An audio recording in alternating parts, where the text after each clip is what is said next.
toleransi intinya gitu. Nah nih sekarang pengen nanya nih, poin kedua nih. Siapa yang mau cerita hari ini anak-anak? Sama Api apa sama Umi nih? Hari ini kayaknya belum ketemu. Dia lagi sibuk. Ada sih pagi kan jalan sama abang sebentar. Ya kalau Api sih sebenarnya kan polanya itu emang bisa ngobrol panjang lebar itu kalau sudah tengah malam. Atau nggak usah hari ini lah. Yang paling banyak mendengar cerita anak-anak curhat-curhatannya mereka. Kalau di kumulatif itu yang paling panjang cerita sama Api ya siapa lagi? Khadijah gitu kan, yang memang sudah sudah memantapkan dirinya juga. Bapak itu tempat ceritanya dia gitu, itu udah settle lah dia tuh gitu kan.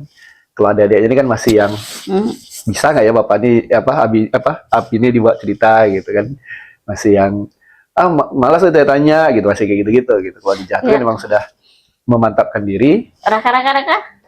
Kalau Raka dia Naomi. Jadi kemarin sempat juga nih dapat cerita dari anak bujang juga, salah satu anak bujang yang lumayan shocking ya. Ternyata dia baru mau ceritanya sekarang. Mungkin waktu kejadiannya masih SD mungkin ya. Dia masih segan kali mau cerita ya. Jadi tapi dia kan bilang gini kemarin, belum cerita ya gitu. Jadi mungkin dia sebenarnya pernah pengen cerita. Malu-malu kayaknya. Tapi kelupaan gitu. Antara kelupaan atau ngerasa dia takut kena marah, lantah malu. Kayaknya enggak deh. Kalau dia bilang kayak gitu kemarin, belum cerita ya gitu. Artinya sebenarnya dia pernah pengen cerita tapi kelewat gitu, kayaknya entah kehilangan momen atau kelupaan atau gimana kayak gitu. Jadi jujur aja aku tuh paling seneng kalau anak-anak tuh curhat tentang masa kedewasaan mereka gitu loh. Dalam artian gini, kayak anak bujang gitu kan, dia lagi suka sama orang atau dia lagi disukai orang, terus dia cerita tentang mungkin proses baliknya dia gitu, terus dia cerita tentang keinginan dia gitu ya. Itu senang gitu dengernya, dalam artian dia nganggap kita friends gitu, bestie, nganggap kita bestie juga gitu, nggak sebagai uminya aja, tapi dia juga nganggap kita itu bestinya dia gitu. Jadi dia nggak segan gitu cerita sama kita. Mi kemarin waktu SD gini-gini nih cerita, Mi kemarin gini-gini, kemarin ada yang gini-gini. Itu menurut aku special things gitu, hal yang spesial gitu, kayak kita anak mau bercerita tentang ranah pribadinya sama kita sebagai orang tua. Jadi kita merasa anak tuh percaya sama kita, dia bisa terbuka sama kita. Ya, karena kan mereka ya kalau udah awal mumayyiz sudah masuk perbalik kan, dunia mereka sudah mulai terbuka lebar ya. Ketika masuk SD teman-temannya tambah banyak. Terus kalau misalnya mereka sering main keluar, ada bergaulan di luar rumah lagi, di selain sekolah, temannya makin luas gitu. Itu kan biasanya emang di umur prabalik sampai kebalik gitu ya. Terus ikut komunitas apa segala macam gitu, dunianya makin meluas. Nah ketika dunianya makin meluas itu, dunianya kan kalau masih bayi itu kan dunianya tuh ya ibuku tuh adalah duniaku gitu. Apa kata ibuku, apa kata bapakku, itulah dunia gitu kan. Nah ketika dunianya sudah berkembang, dunianya juga makin meluas, kehidupannya makin meluas. Kadang orang tua tuh udah kelupaan nih gitu. Nah akhirnya ceritanya bukan ke orang tua lagi, tapi ceritanya dengan orang-orang lain yang ada di dunianya dia. Nah, yang menjadi masalah adalah ketika lebih nyaman cerita dengan orang lain di dunia yang baru ini daripada orang tua yang ada di dunia lamanya. Jadi kenapa ada anak yang lebih nyaman bercerita ke orang lain daripada ke orang rumahnya sendiri gitu ya? Ya, dan memang kan sekarang ini zamannya tuh bukan cuma cerita ke orang lain, ceritanya tuh ke robot AI. Bertanya sama ChatGPT.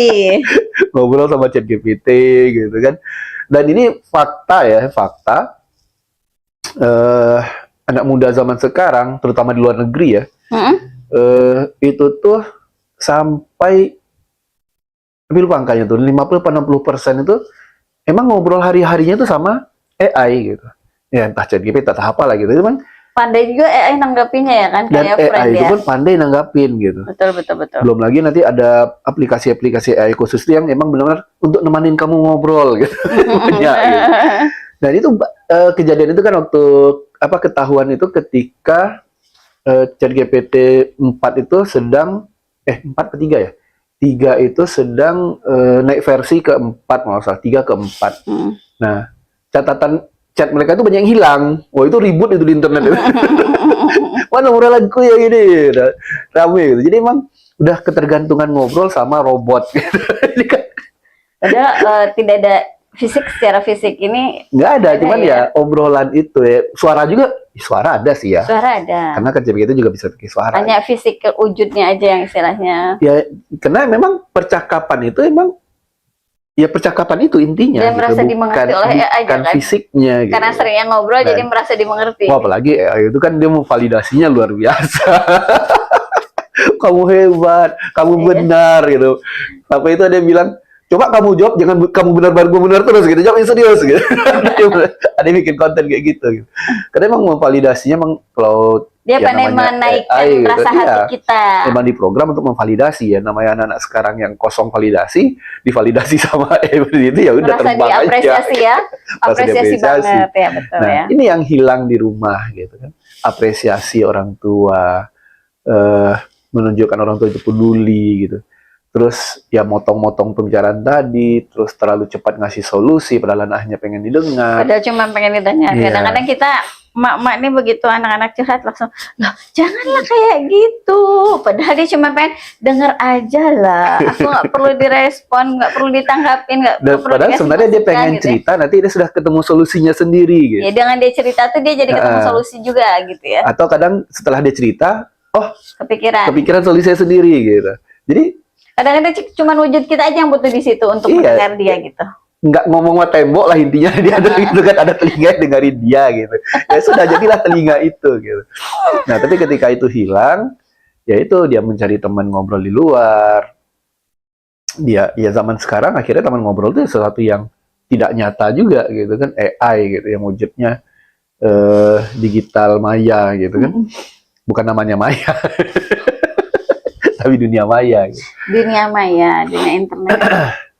Ya pengalaman sendiri lah waktu kuliah itu kan sering nongkrong sampai jam 2, jam 3 gitu ngobrol. Ada teman ngobrol gitu. Asik gitu emang ngobrol tuh gitu. Nah, tapi ketika apa ya? Hanya bisa ngobrol sama temennya tapi tidak bisa ngobrol sama orang tua, ini menjadi masalah. Gitu. Betul, ya syukur-syukur dapat temannya yang baik gitu ya. Tapi kalau ternyata temannya ini yang menyesatkan, yang mengajarkan kepada kemaksiatan, ini kan menjadi hal yang mengkhawatirkan bagi kita. Gitu. Ketika dia bertanya, yang benar tuh yang mana sih? Terus kata temannya, ya terserah kamu aja mana hatimu suka. Gitu. Selesailah. Soalnya begini, kalau kita bertanya, anak-anak itu bertanya sama AI atau orang yang di luar, belum tentu ngasih anjuran itu yang baik gitu lah ya, istilahnya gitu. Dalam artian bisa jadi anjuran yang disampaikan menyesatkan gitu kan, atau mungkin itu malah membawa keburukan gitu kan. Misalnya gini lah, ada kawan-kawan misalnya kan teman sepergaulan, terus anak itu cerita dia lagi sakit kepala, pusing, banyak masalah di rumah, terus ternyata malah diajak mabuk-mabuk, kan kayak gimana? Efeknya kan luar biasa ya. Seandainya bertanya sama orang yang salah gitu. Kalau sama ya kan nggak diajak mabuk kan. Ya kalau ya kan masih ada batasan ya. Iya, tapi kan kalau sama orang yang ya belum tentu gitu ya kan, belum tentu yang solusi yang benar gitu yang disampaikan sama orang tua ya kita cari ilmunya lah biar solusi yang kita sampaikan juga cepat dan tepat ya gitu. Nah, jadi gimana nih supaya apa tadi pertanyaannya? Supaya anak mau ngobrol lagi sama orang tua gitu. Iya, betul biar dia. Kalau misalnya itu tadi masih usia anak-anak, ya segera diperbaiki pola kita gitu. Karena ya itu tadi anak kalau masih usia anak-anak itu dia belum merasa terlalu sakit hati sama orang tuanya. Walaupun sering ini gitu ya, sering didominasi obrolannya gitu. Nah, tapi kita harus segera memperbaiki pola kita. Tadi itu lebih banyak mendengar. Kalau memang takut kelupaan dicatat, menahan diri untuk tidak memotong, menahan diri untuk tidak cepat-cepat ngasih solusi gitu kan. Nah, tapi kalau sudah anak-anak yang prabalik biasanya udah kena. Prabalik sampai balik, ya sudah. Kalau memang rasanya selama ini salah polanya ketika berkomunikasi sama anak, apa jawabannya? Ya harus minta maaf dulu gitu. Jadi benar-benar, tapi yang kuncinya nanti setelah minta maaf jangan diulangi lagi. Kalau diulangi lagi katanya nih angin-anginan aja nih katanya minta maaf. Kalau udah minta maaf diulang lagi ya, besoknya minta maaf lagi udah nggak dianggap lagi sama anak. Gitu. Nggak ada respectnya Nggak lagi nanti dia direspon tidak. lagi maafnya. Jadi ketika sudah minta maaf, benar-benar minta maaf, ya pola itu segera dirubah. Gitu. Jadi pengen nanya nih terkait minta maaf ini. Minta maaf ini menurunkan marwah nggak sih? Soalnya katanya ada nih rumor-rumor di luar kalau terlalu banyak minta maaf bisa menurunkan marwah atau harga diri gitu. Kalau gitu, terlalu banyak ya, makanya jangan salah, jangan banyak-banyak salah. Tahu diri lah ya gitu ya, jangan bikin kesalahan dulu. Jangan bolak-balik gitu lah, ya itu tadi. Ketika terus-terusan minta maaf, kan anak juga nggak ngerespon kita lagi akhirnya gitu kan, bolak-balik minta maaf aja. Gitu. Tapi ya kalau cuma sekali-sekali, ya insya Allah itu malah akan memperbaiki, malah anak akan melihat kita lebih tinggi sebenarnya. Jangan-jangan gitu. Banyak bikin salah, dirapel pula maafnya. Ya, ceritanya kan, kenapa minta maafnya sering sekali? Berarti sering dong mungkin salah gitu. Ini berarti emang bermasalah di orang tuanya. Kok berkali-kali bikin kesalahan gitu. Ya berarti ya orang tuanya stop dulu lah komunikasi sama anak. Stop dulu gitu kan. Benar-benar perbaiki internal dulu. Setelah itu baru coba komunikasi lagi sama anak. Karena kalau diulang-ulang kesalahan, bolak-balik minta maaf, ya percuma juga gitu. Ya benar, ya, akhirnya. Jadi nanti nggak dihargai sama anak. Iya. Ya, loh, ini kelakuannya kok kayak gini ortu aku gitu ya. Dikit-dikit minta maaf, dikit-dikit minta maaf. Dikit-dikit bikin salah. Dikit-dikit salah, minta maaf. Ulang-ulang salahnya lagi. Ya kita aja ngeliat di TV gitu. Ya kasusnya berbeda-beda, tapi selalu ujungnya minta maaf. Kita aja enak liatnya gitu kan. Maaf. Semua kasus ujung-ujungnya minta maaf, semua kasus ujung-ujungnya minta maaf. Orangnya beda-beda aja kita bikin enak gitu. Apalagi orangnya itu aja. Gimana mau percaya kita gitu. Ya enaknya luar biasa gitu kan. Ya, apa sih ngomongnya minta maaf dulu gitu. Ya sama lah suami istri gitu juga kan.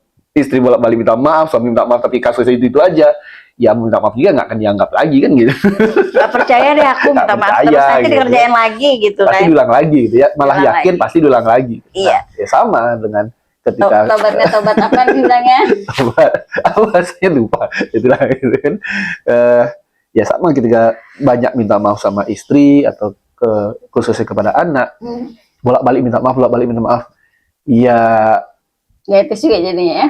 Nggak. Kalau dibilang menurunkan marwah ya menurunkan marwah akhirnya gitu. Tapi maksudnya gini, bukan ketika kita minta maaf itu otomatis marwah kita turun sebagai seorang ayah gitu, enggak.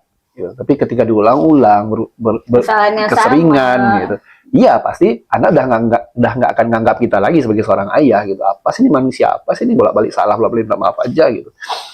Tapi kalau emang kita menjaga hubungan kita sama dia, kita selalu berkomunikasi dengan baik, lalu emang terjadi kesalahan, ya kita minta maaf, itu orang akan melihat kita sebagai ya gentleman nih, gitu. Ini orang yang mau mengakui kesalahannya nih, gitu. Itu orang hebat sebetulnya. Nah, itu orang hebat, orang besar sebenarnya yang mau mengakui kesalahan itu kan orang besar sebenarnya, bukan badannya besar ya. Orang yang berhati besar gitu ya, bukan berjantung besar. Orang yang berhati besar, bukan jantung bengkak. Bukannya jantung. Nah itu dia, kalau diterjemahkan ke bahasa Inggris sama dia, mau hati mau jantung sama-sama heart. Nah, oke deh. Nah ini dia nih, pasukannya sudah datang. Sip. Bahasan kita hari ini sudah cukup memuaskan. Itu ya, jadi itulah intinya supaya orang tua bisa menjadikan anak itu sebagai tempat cerita. Tempat cerita, betul. Jadi anak itu akan cerita ke orang tua kalau memang kita menjaga pola kita ketika anak pengen cerita. Jangan cepat memotong, jangan banyak ngasih solusi, pokoknya dengarkan saja gitu. Kalau memang harus ada yang harus didiskusikan, catat. Gitu. Nah mungkin itu ya yang bisa kita share untuk malam ini. Insya Allah kita lanjut lagi pekan depan, sharing-sharing apa yang sudah kami lakukan dengan anak-anak kami. Nah, ini salah satunya yang ini karena lagi sakit yang pandai protes. Iya, pandai protes. Kritis. Soalnya dididik sama abangnya yang jagoan protes. Kita tutup dengan Alhamdulillah. Dan doa menutup majelis, subhanakallahumma wa bihamdika asyhadu an la ilaha illa anta astaghfiruka wa atubu ilaik. Assalamualaikum warahmatullahi wabarakatuh. Waalaikumsalam warahmatullahi wabarakatuh. Balikin dulu. Nggak usah beri.